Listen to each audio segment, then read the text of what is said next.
For today's video ay magluluto tayo ng isang pangmalakasang chicken feet recipe na siguradong mapapakanin ka na naman sa sobrang sarap.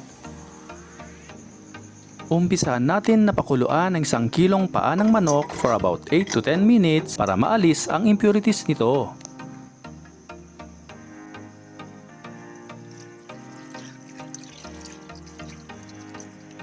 Lagyan natin ito ng luya.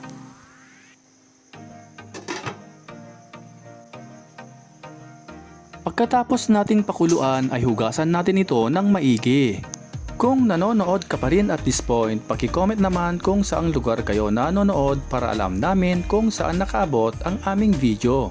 Sa isang kawali ay maglagay lang tayo ng kaunting mantika, saka natin ilagay ang margarine.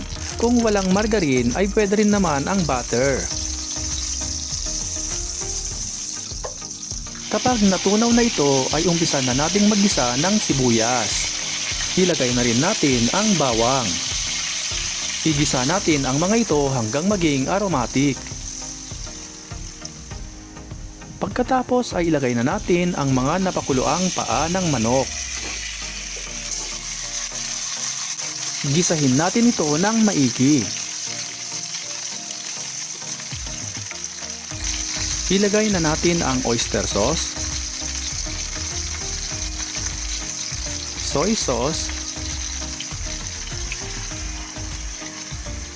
banana ketchup, pepper powder, at chili powder. Haluin natin ito ng maigi. Ilagay na natin ang 500 ml na Sprite. Maglagay rin tayo ng tubig. Takpan at tutuin hanggang sa lumambot ang paa ng manok at mag-reduce ang kanyang sauce. Haluin din ito ng paminsan-minsan.